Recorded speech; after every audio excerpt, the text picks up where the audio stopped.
Hey, what's up, everybody? Welcome to another edition of Wade Watches. I'm Wade, and it's good to be back. If anyone's looking for an explanation on my absence, just life stuff.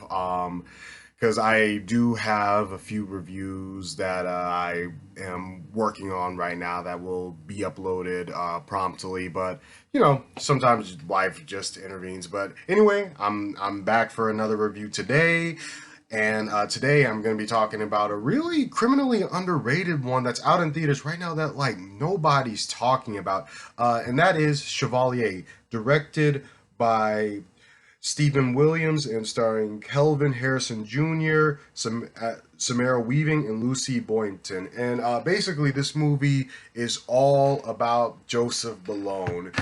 He's been dubbed in more recent years the Black Mozart, but this doesn't do this guy justice at all.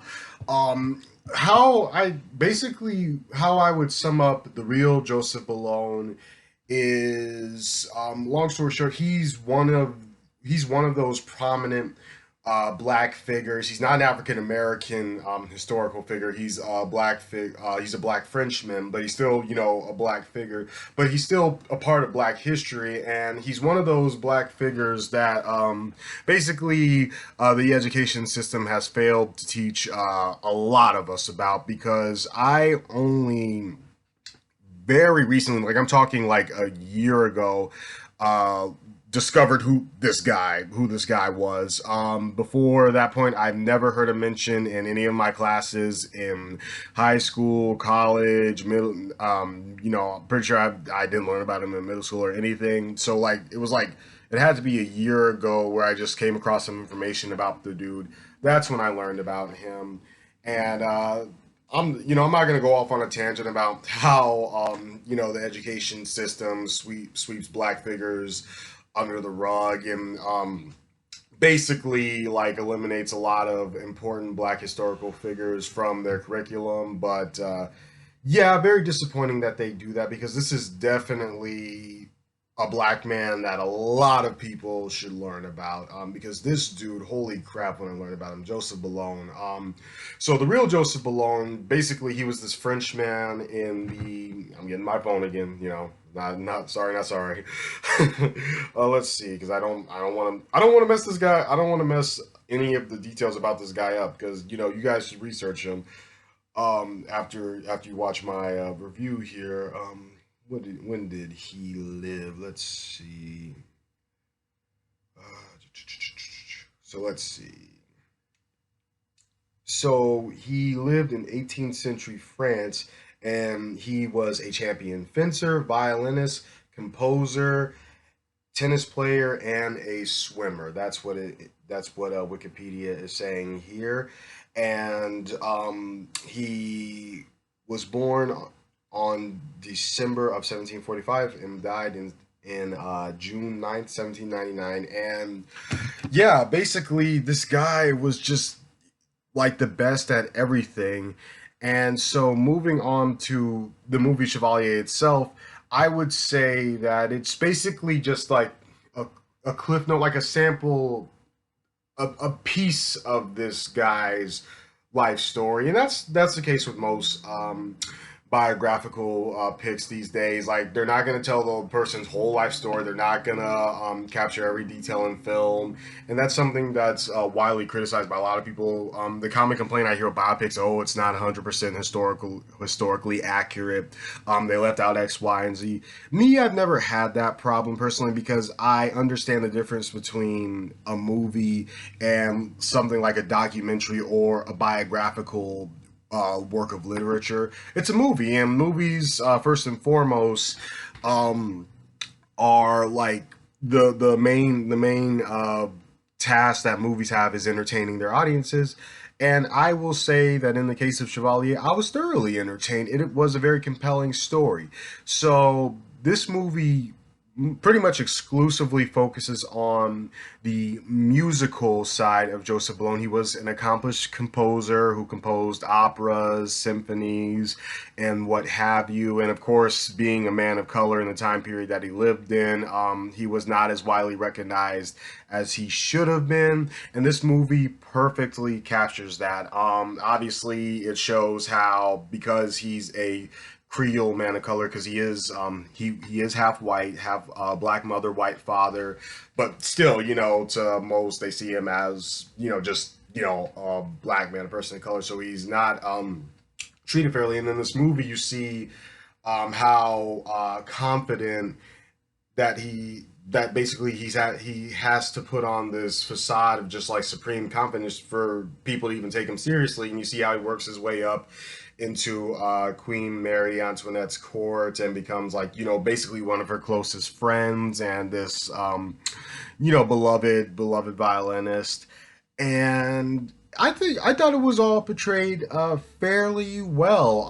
I could just tell by watching the movie that a lot of this is exaggerated. A lot of it was, dramatic, probably very overly dramatized. But hey, it was a compelling story for me from start to finish. And the opening where he's dueling, it's like a violin duel between him and Mozart. I'm sure that didn't happen in real life, but it was entertaining as hell. And like the last bit of that, like the very end of that scene, had me rolling. It was hilarious. So yeah, as you can tell, I really enjoyed Chevalier. I'm trying to think of any shortcomings that I had.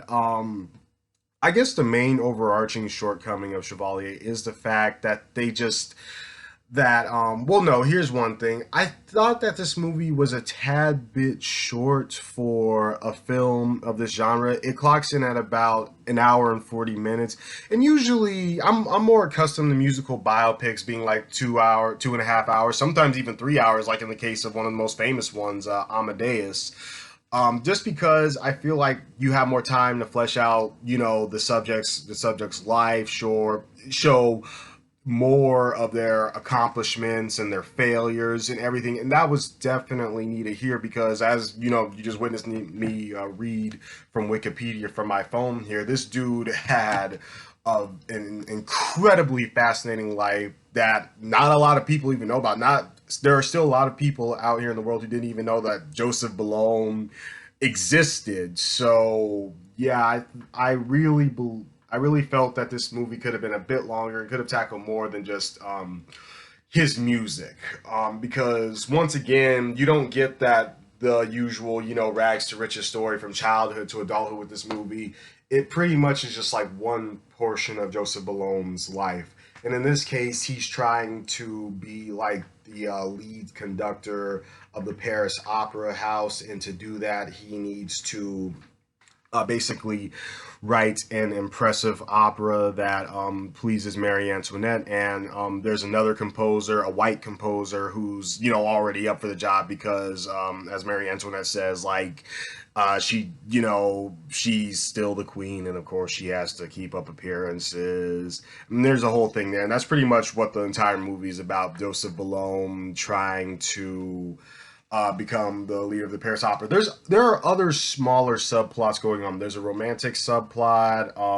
The French Revolution is looming, all that good stuff. But that's what it mostly focuses on, and I feel like more could have been focused on if the runtime had been a bit longer. But all in all, this was a very enjoyable watch for me. I thoroughly enjoyed Chevalier from start to finish. I'm getting my phone again because I do not want to mispronounce this dude's name. Because the person who carries this movie is the titular character, Chevalier himself, which Chevalier, by the way, is like a title for like a nobleman of the court of the Queen of France. Kelvin Harrison Jr. as Joseph Blount. Stellar performance. I haven't seen this guy in anything else, at least nothing that I can name off the top of my head, but he killed it as this character in this movie. Just like, holy crap, I hope I see this guy in more things. But yeah, and the supporting cast, they were all decent. I felt like the other characters were more or less, those kind of serviceable biopic characters. You know, the love interest. He has a lot of opponents in this movie who, you know, they don't like seeing a man of color, a black man being accomplished at all these things. So they're just like, oh, you know, a black man like you shouldn't have this, you know, noble position. That was kind of redundant, but I mean, it's real. It's not unrealistic. But anyway, other than that main tiny nitpick of I think it should have been longer and could have probably focused on a bit more. This was more or less a serviceable, entertaining, and quite thoroughly enjoying biopic. And I think the most important thing about it is that it will encourage people to further research the life of the real Joseph Malone, because once again we can't lie to ourselves and say this guy is as well known as Mozart. He has the nickname the Black Mozart, which again doesn't do him justice, but not a lot of people know about this fantastic man. And if for nothing else, this movie should be seen and more widely viewed, just so people are encouraged to research more about the real Joseph Malone. And I could see it as one of those movies that's hopefully like shown in like, you know, schools and whatnot, you know, as part of like an educational curriculum, something like that. Again, perfectly serviceable. I liked it. I enjoyed watching it, but I'm not gonna say like, oh, it was the most amazing biopic ever. Serviceable, you know. So with that being said, wrapping it up, I'm gonna give Chevalier an 8 out of 10. I'm not gonna say it broke the mold or did anything exceptionally phenomenal, but the lead actor Kelvin Harrison Jr. was like, he was just really charismatic and captivating as Joseph Malone. It was just great. Even learning about this, you know, even you know, just watching a biopic about this guy and just knowing that a movie like that exists just really gives me pride. And I think for what they were trying to go for with this telling of this guy's story, which is that he just had to work his ass off and dedicate his life to excelling at everything to even be noticed. I think because that's definitely what they were going for. And also there's kind of a message about you know, being conflicted with your identity. I don't want to give away too much, but that's also in there. For those two things, I thought they did a perfectly good job. So again, I'm gonna give Chevalier an 8 out of 10. I do recommend that you see it. Go learn about this guy. It's a shame that once again, shame that the schools never talked about him, but it you know that's how they do us.